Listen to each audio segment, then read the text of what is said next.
All right, so today we're diving into a topic that I think you'll find pretty fascinating. Oh, yeah. It's the whole debate surrounding open borders versus tight restrictions. Ah, classic. Right. But we're going a bit deeper. Deeper. Yeah, like which approach actually helps a country's economy grow? Okay, I'm listening. We've got four countries in our spotlight today, the U.S. and Canada.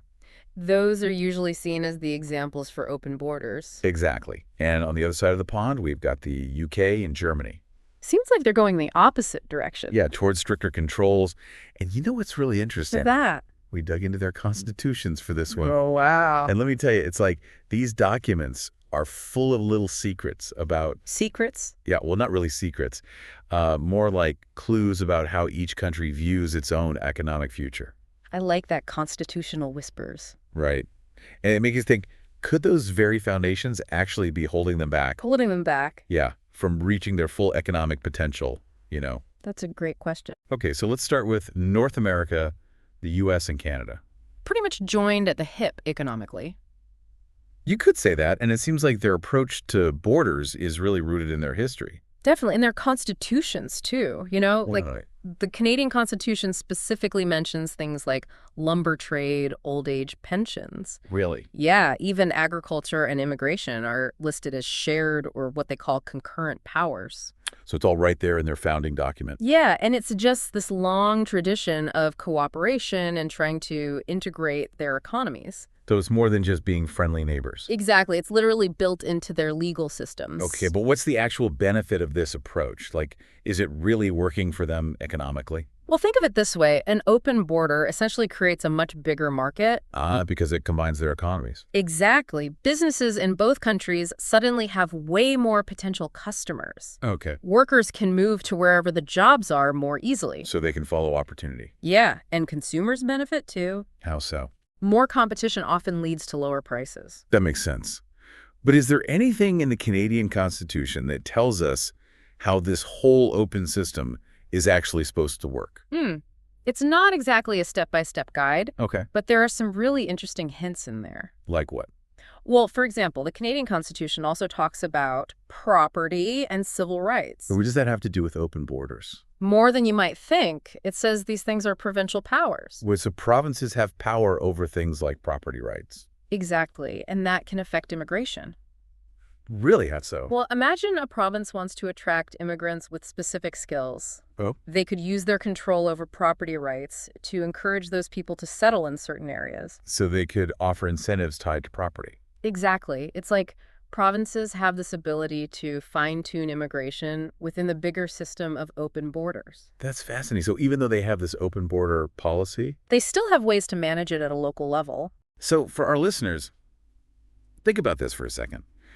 How does this North American approach to open borders line up with your own views? Yeah, is it something to admire, or are there potential downsides we haven't even considered? It's worth thinking about as we shift gears and head over to the UK and Germany.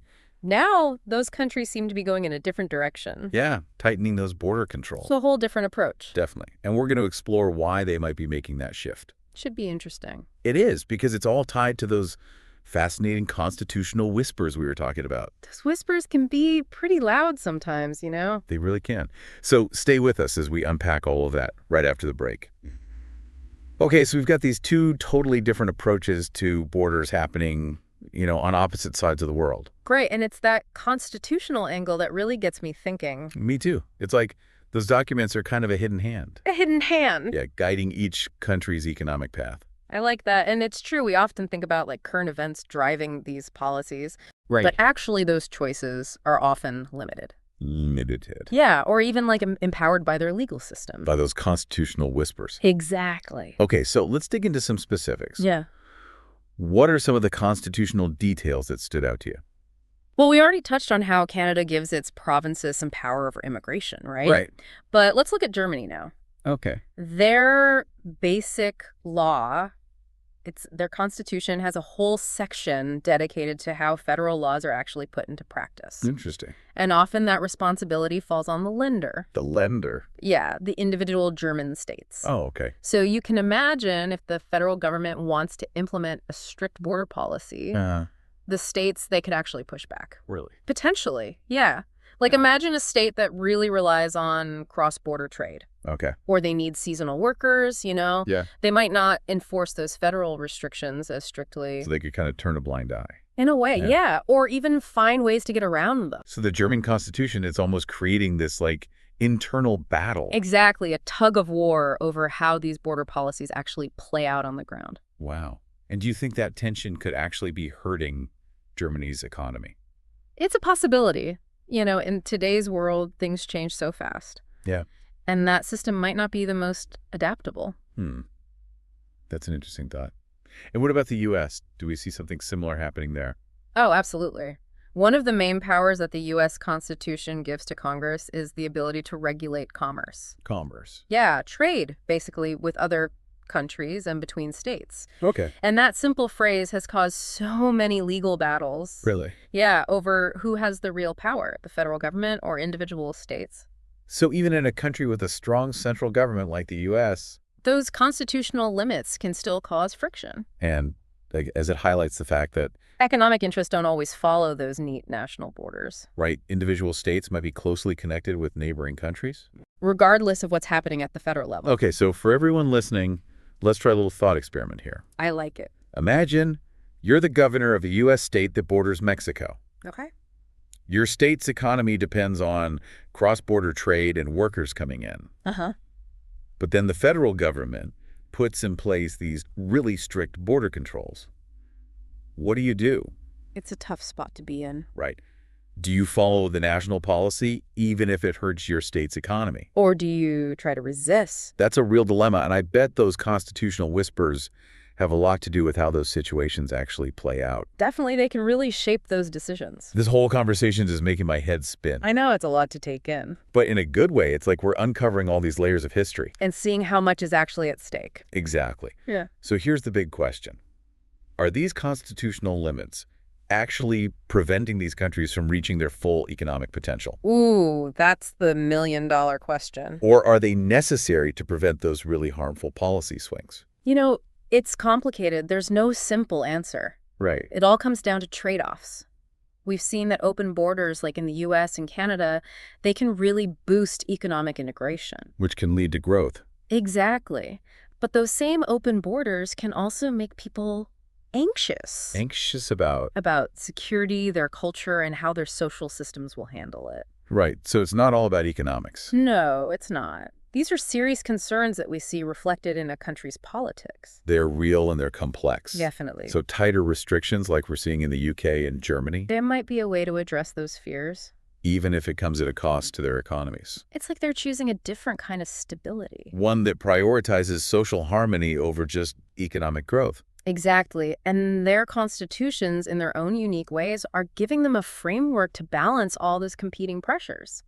It's amazing to think that we're even having this conversation. I know, right? It shows how relevant these constitutional limits still are. Even though they were written ages ago. In a world that's completely different now. Exactly. They're still shaping the choices these countries make in today's globalized world. It's like those whispers are getting louder. They are. And those old documents are more than just history. They're still alive. Absolutely. They're shaping each nation's economic journey, even today. So we've talked about open borders and tight restrictions and those constitutional whispers that seem to be shaping everything. It's a lot to think about. It is, but I keep coming back to that main question, like which approach actually leads to a stronger economy?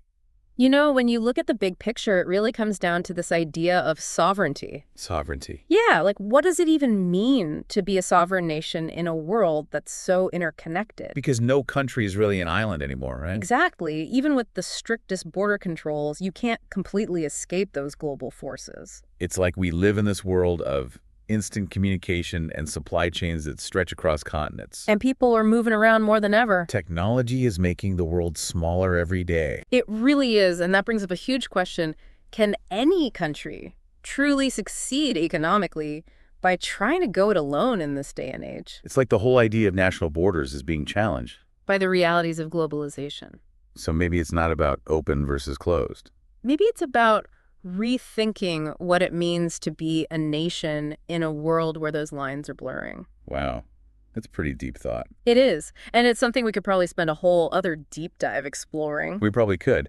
But for now, I hope this conversation has given everyone listening a new way to think about borders and economic growth. Me too. It's not just about policies and number. Right. It's about history and culture And those legal frameworks that really define a nation's identity. and how they interact with everyone else. Exactly. And as we've seen those constitutional whispers, they're still shaping decisions today. It's amazing how relevant they still are. It's like a reminder that even in this fast-paced, globalized world, We're still carrying the legacy of the past. and understanding that legacy is so important if we want to make sense of the 21st century. And make the right choices for the future. So for everyone listening, we encourage you to keep digging into this issue. Yeah, keep exploring. Ask yourselves, how should national sovereignty evolve in a world without borders? The answers might surprise you. They really might. And who knows, maybe we'll revisit this topic again soon. Always happy to dive back in. Until then, thanks for joining us on this deep dive into the fascinating world of borders and economics. It's been a pleasure.